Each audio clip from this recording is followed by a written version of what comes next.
तो 6 महीने क्यों लग जाते हैं? और 6 महीने क्या, अभी मालूम ही नहीं, अभी तो कमेटी का ही गठन नहीं हुआ, फिर वो क्या सलाह देती है, क्या मशवरा करती है, क्या इनपुट लेती है, अभी तो बहुत लंबी कौड़ी लगती है ये सारी बात। देखिए संदीप जी, आजादी के अमृत काल में अभी किसान की अगर आजादी नहीं है अभी तक, तो आई थिंक इससे ज्यादा दुर्भाग्य की बात नहीं है। और वो आपने जो कहा कि प्याज की बात कही, अभी मैं ग्राउंड नट पे पढ़ रहा हूँ कि वहां 25 रुपए प्रति किलो पे ग्राउंड नट बेचा जा रहा है। अभी कुछ दिन पहले शशि थरूर जी ने ट्वीट किया था कि केरला में जो किसान हैं उन्होंने 10,000 पाइनएप्पल जो है लोगों को फ्री बांटे। फ्री इसलिए बांटे कि कोई गांधीगिरी का शौक नहीं था, इसलिए बांटे ताकि वो उनको जो प्राइस था वो इतना कम मिल रहा था कि उससे अच्छा उनको लगा कि कम से कम किसान लोगों को हम फ्री ही बांट दें। ये 3-4 जो उदाहरण है ये हमारे सामने स्पष्ट करते हैं कि आज तक किसान की आजादी हम नहीं दे पाए, क्योंकि सबसे बेस्ट तरीका जो किसान की आजादी देखने का वो है कि भाई उसको अपना कम से कम उसकी cost of production plus profit का जो एश्योरेंस है वो उसको पूरा मिले। और यही एक किसानों का प्रयास रहा है अपने इतने लंबे आंदोलन के पीरियड में भी। आपका सवाल जो था कि भाई ये क्यों नहीं हुआ, ये तो सरकार ही बता सकती है, लेकिन ये it reflects not very nicely कि भाई ये अभी तक इतने दिनों तक कमेटी क्यों नहीं बनी है। और अगर ये पॉलिटिकल पार्टीज इसमें जंप करती हैं और इस बात को आगे उठाती है, मेरा मानना है कि it is a positive trend. It's a positive trend, क्योंकि after all buck stops at the political level. और अगर पॉलिटिशियन भी हमारे इस बात पे जो बिल्डअप करते हैं, प्रेशर, पब्लिक प्रेशर बिल्डअप होता है कि भाई एमएसपी को एक कानूनी अधिकार दिया जाए, तो मुझे लगता है कि इसको हमें पॉजिटिवली लेना चाहिए। एंड आई एम होपिंग कि भी ये और भी बिल्डअप होगा ताकि आने वाले दिनों में हम देख सकें कि भारत में कम से कम एक मिनिमम सपोर्ट प्राइस का हम गठन कर पाए, जो कि एक अक्रॉस द बोर्ड जो है वो अनिवार्य हो और उससे नीचे खरीद। राजनीतिक रोटियां सेकी जा रही हैं या आपसी दबाव, ये प्रेशर, काउंटर प्रेशर, सत्ता पक्ष विपक्ष का, उसके चलते किसान का भला हो जाएगा? किस तरह से देख रहे हैं आप? देखिए मेरा मानना है कि इससे राजनीतिक अगर रोटियां भी किसी की सेकी जाती हैं तो कोई इसमें नुकसान नहीं है, because after all some parties have stood up with the farmers. They understand कि भाई इतना बड़ा क्राइसिस है, इसका एक ही सोल्यूशन है कि एमएसपी को हम एक लीगल, एक कानूनी अधिकार बना दें।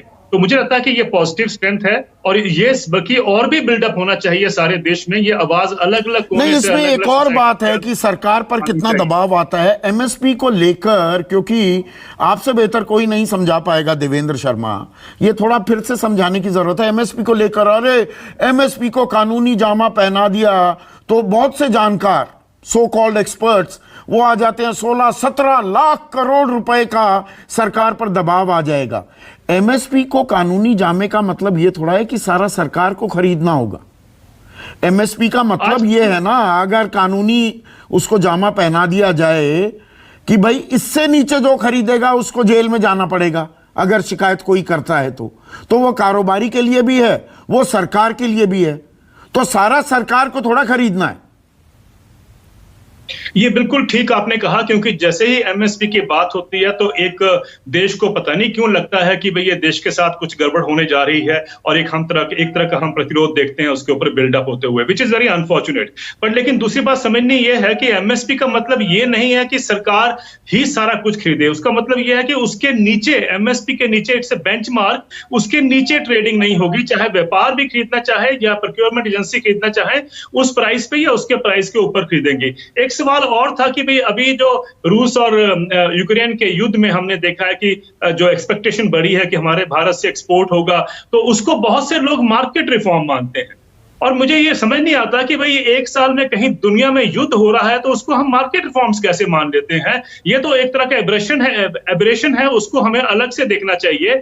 असली चीज ये है कि किसान को हम कहते हैं कि एमएसपी का मतलब ये नहीं कि सबको एमएसपी ही दाम जो है उस पर बेचना पड़ेगा। इसका मतलब है कि प्राइवेट ट्रेड को एमएसपी से ज्यादा कीमत देनी चाहिए, ये सब एक्सपेक्ट करते हैं। एमएसपी तो न्यूनतम मूल्य है कि इसके नीचे नहीं गिरेगा। जैसा कि आपने बताया कि प्याज में अगर 50 पैसे है तो बड़ी शर्म की बात है कि आज भी अगर देश में 50 पैसे पे लोग, किसान जो हैं वो अपने प्याज को बेच रहे हैं, चाहे वो बी ग्रेड हो या सी ग्रेड हो।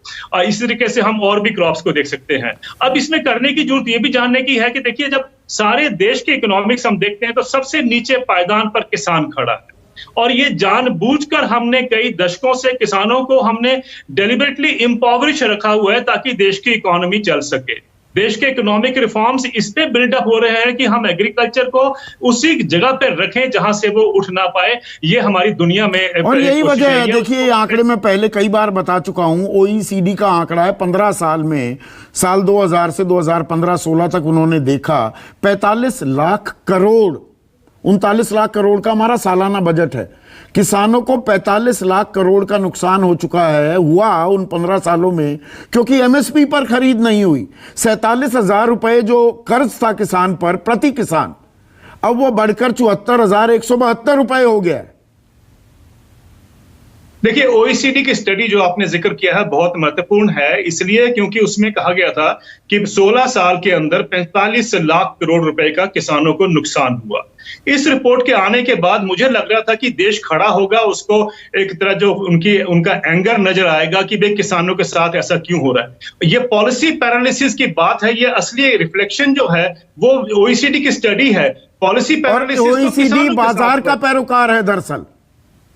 और लेकिन देखिए, किसी ने भी उस बात की चर्चा नहीं की। आपके टेलीविजन शो के अलावा मुझे नहीं मालूम कितने शो ऐसे होंगे जहां पर उस 45 लाख करोड़ का जिक्र भी हुआ है। ना किसी एकेडमिया ने, ना किसी पॉलिटिशियन ने, ना पार्लियामेंट में उसका जिक्र हुआ। कभी किसी ने नहीं कहा कि इससे बड़ा पॉलिसी पैरालिसिस देश में क्या हो सकता है। नहीं, एक और स्टडी वो आप ही ने की और उसका भी मैं जिक्र कर दूं। 1970-71 से 2015 45 सालों में एक सरकारी बाबू की भी तनख्वाह 150 से 200 गुना बढ़ गई और किसान की आमदनी बढ़ी 19 गुना, ओनली 19 टाइम्स इन 45 इयर्स। गलत तो नहीं कोट कर रहा हूं मैं देवेंद्र शर्मा? नहीं, आप बिल्कुल ठीक कह रहे हैं। और इसी से पता चलता है कि हमने जानबूझकर किसान को ऐसे एक लेवल पे क्यों रखा हुआ है। We have actually been sacrificing agriculture for the sake of the industry. Gopal